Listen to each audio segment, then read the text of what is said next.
Hi, everybody. My name's Daniel, and I'm here to teach you a little bit about drawing.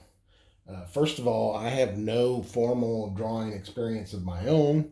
I've just learned over the years. I've worked with some artists in the past.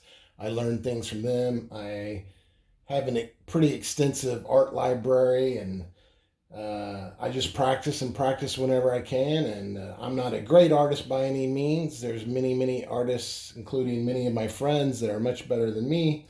But I do okay. It's just a hobby for me. It's a way to help me to relax and unwind at the end of the day, and occasionally do a little artwork for close friends. Anyway, so if you like to draw, that's what I'm going to teach you how to draw a few things. Uh, I'm going to do this in a couple different ways. I will pick a subject matter. For instance, today we're going to draw a fox.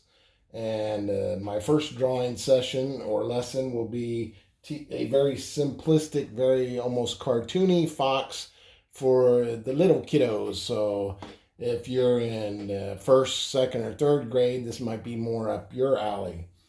And then the next video, I will do a fox again, but I will do it for a little bit of an older student, more advanced student. And so it'll be a little more detailed and a little more realistic.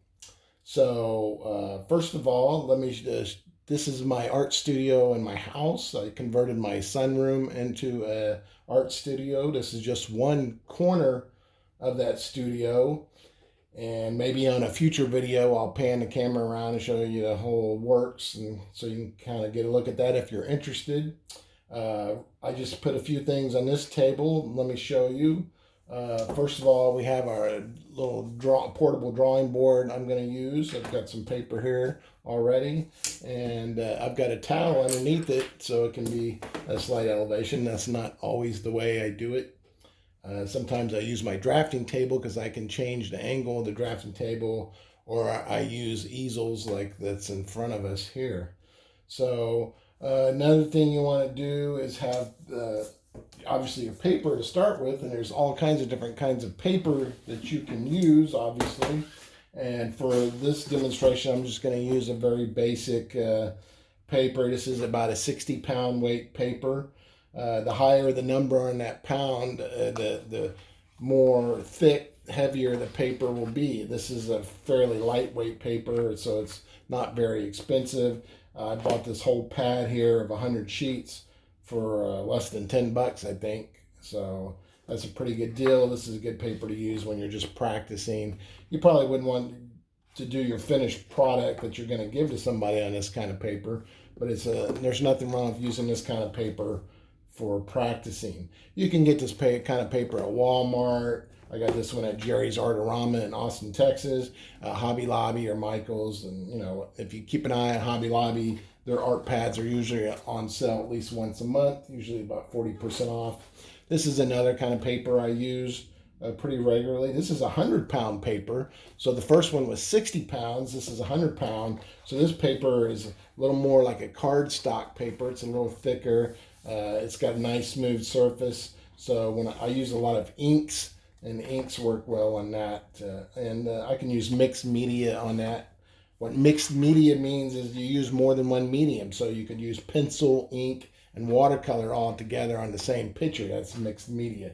And of course, there's paper that's made just for watercolor. And oh my gosh, there's all kinds of different kinds of paper. So start out with the cheaper kind first when you're first learning, because you're going to go through a lot of it. Newsprint paper is a good one to practice on. Doesn't cost a lot of money. Get it when it's on sale. And then as you get better, use the higher end kind of papers. Of course, you're going to want some pencils, and get yourself a little pencil case, something like this, a little metal pencil case that a lot of you students probably already have, or a fabric one with a zipper on it. Doesn't matter, but keep your pencils in there. And you're going to want a range of pencils. The pencils come in hard or soft.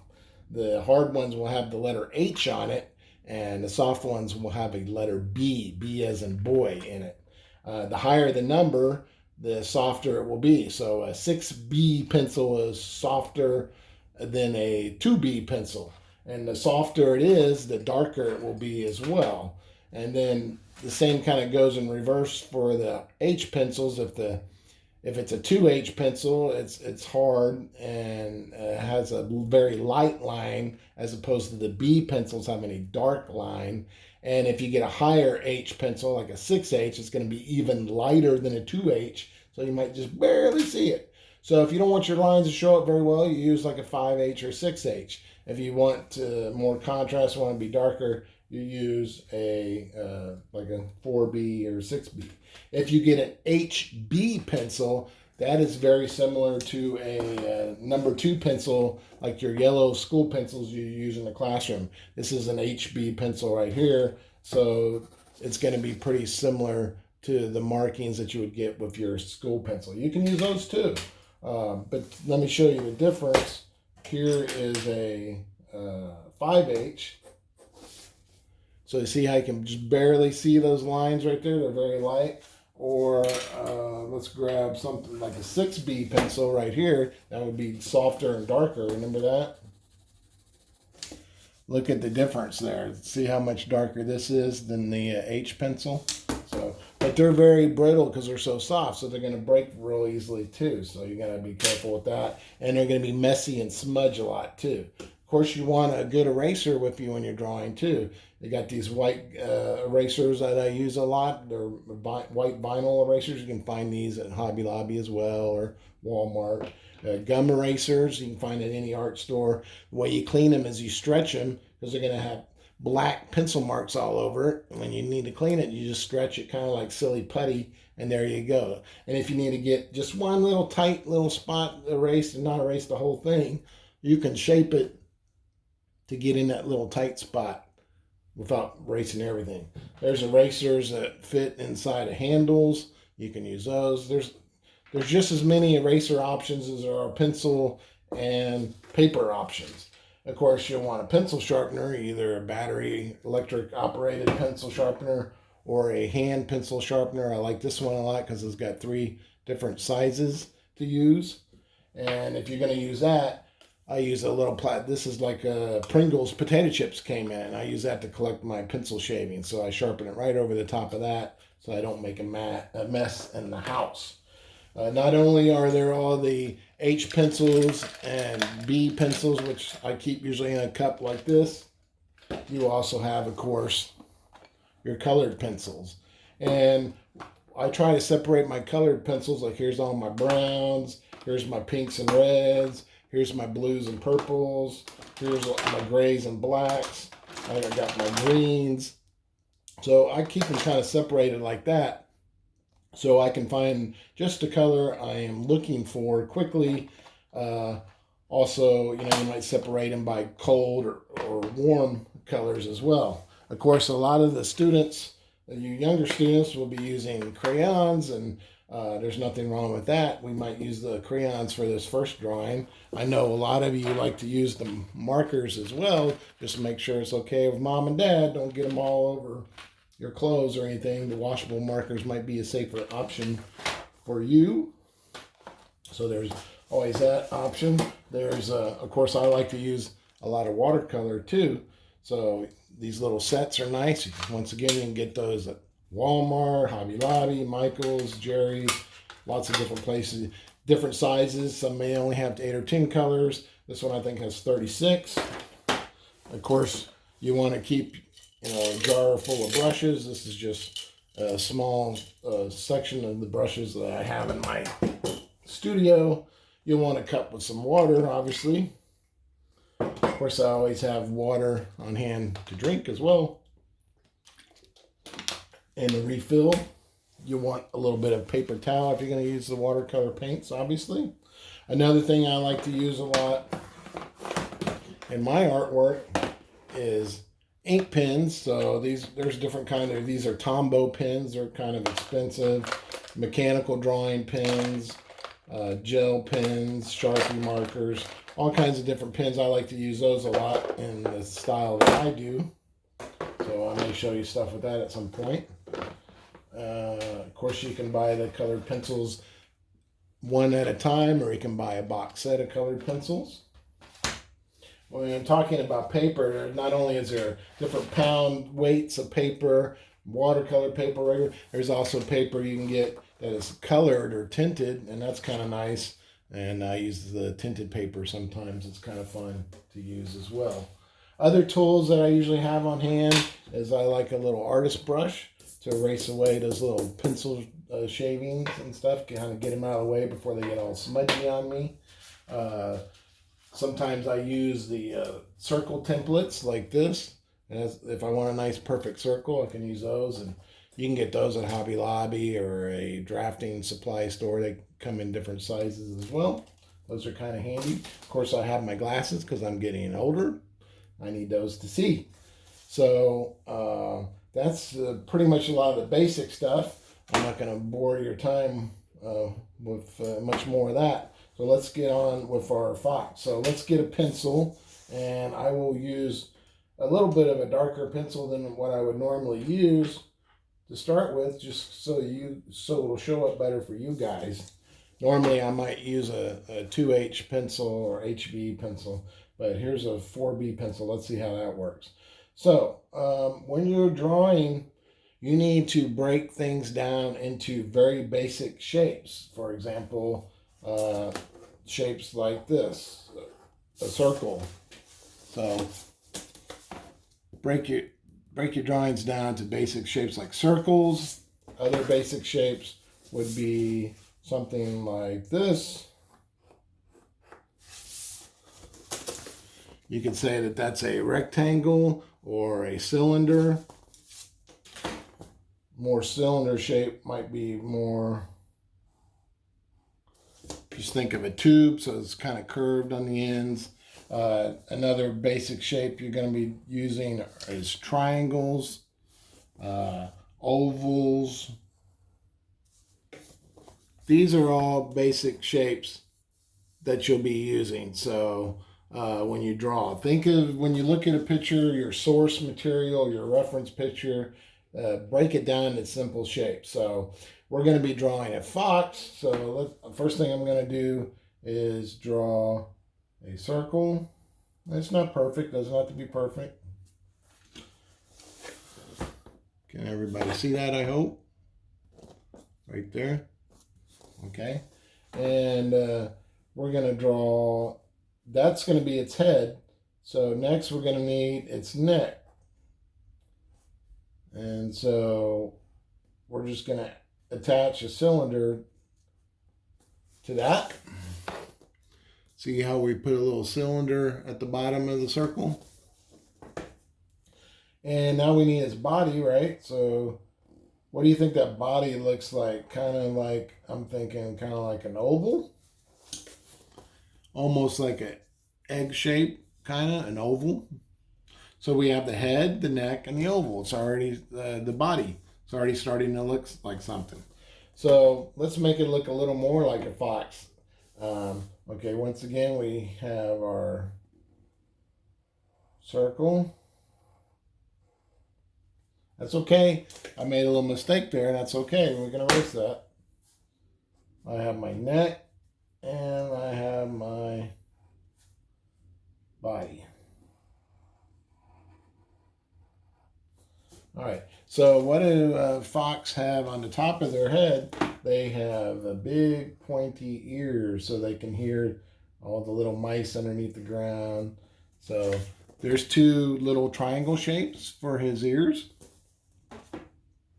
And another thing that foxes are kind of known for, they have very long, skinny legs. So let's do two long, skinny cylinder shapes. Actually, let's make that one over here. So I kind of made a mistake there. Let me erase my mistake.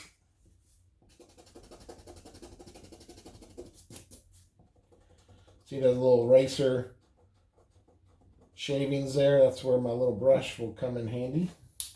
So I always keep that handy. Get those out of the way. Okay, so that's what we got so far right here. We got the head, the ears, the neck, the body, and the two front legs. Starting to look like something? All right, let's add a little more to that. So if you think about it, the Oh, I also meant to tell you all the other valuable tool I have is my drawing hat. So there you go. I have my drawing hat on as well. So there you go. See? Okay. All right. So another thing they're kind of known for, if you look at a picture of a fox, you can get on your smartphone or your computer and go to Google and Google fox and go to images and you'll see all the pictures you would ever need to know to go by. They also have kind of a puffied out furry cheeks. So since this is kind of a cartoony drawing, we're gonna make it a little more exaggerated. But see, once again, we just used triangles to create that. We're using one of our basic shapes. Basic shapes are triangles, circles, cylinders, ovals. You could also include squares in there. And there we go. So now it's starting to look like something.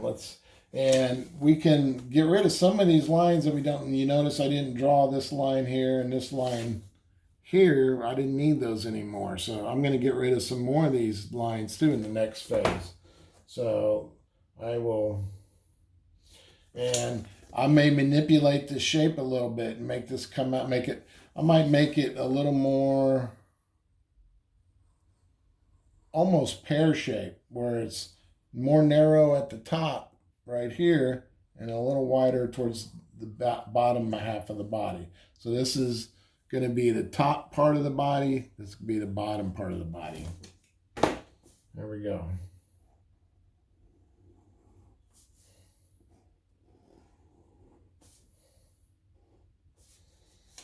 Okay, it almost looks like a shape of a bottle, doesn't it? Then I'm going to put my two skinny legs there.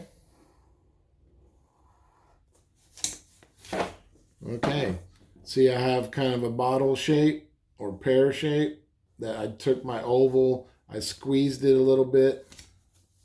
I kind of combined it right here like this. That's all I did, just like that. And then I added my two skinny legs. Notice how I didn't include this line here and this line here.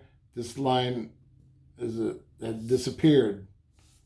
Don't need that anymore. Okay, so now here's those cheeks we were talking about, those kind of furry, fluffy cheeks.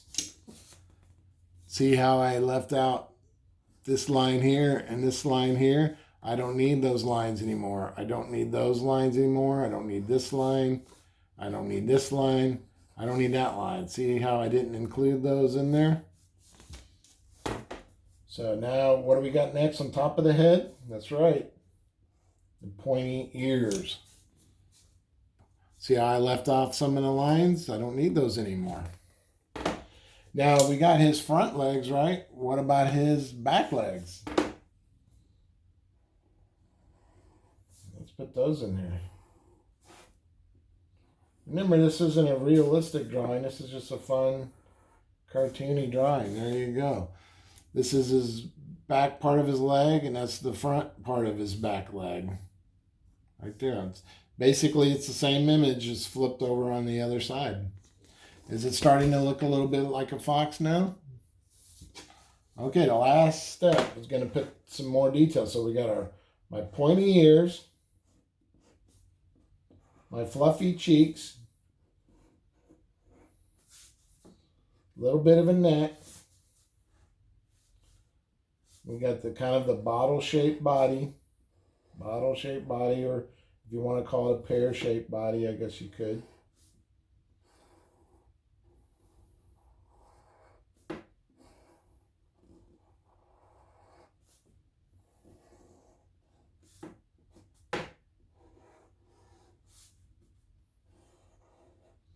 Okay, well, he needs a face, right? Now, another thing that fox is kind of known for, they have kind of a long, pointy nose. So let's put that in there. And a little black circle on the end of it. And two little cute eyes. And we'll make him smile, because he's a happy fox. He's got to have some little toes, right?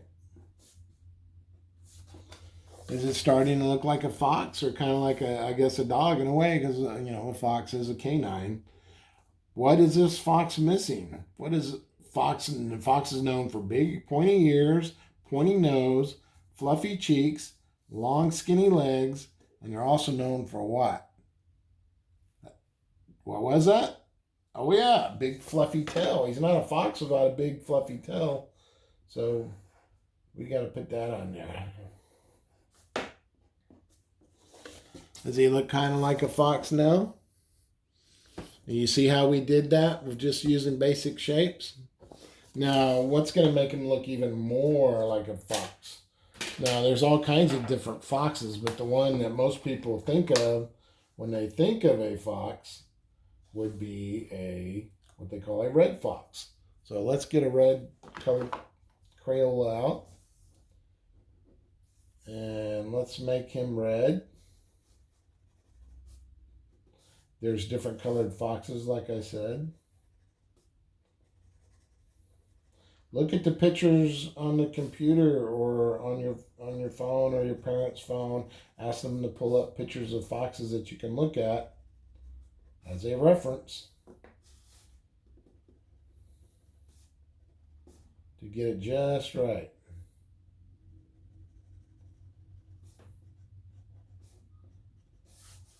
Now, I'm going to need black. I guess I got black in here somewhere. Well, these are hard to get out.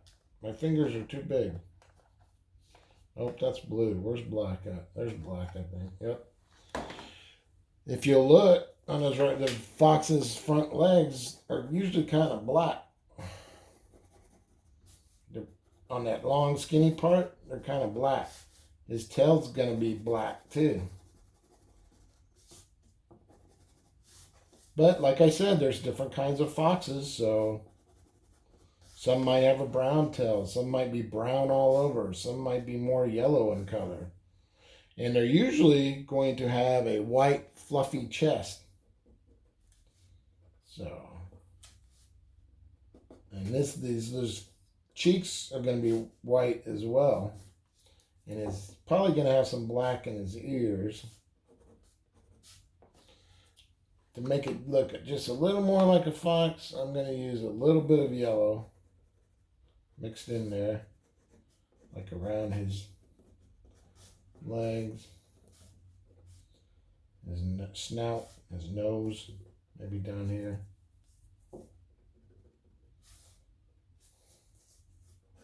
I'll put a little bit of red in his tail, mixed in with the black. You can mix colors even with crayons. I'm going to put a little bit of yellow on his toes. Go find a picture of a fox. I bet they have, a lot of them will be colored kind of like this.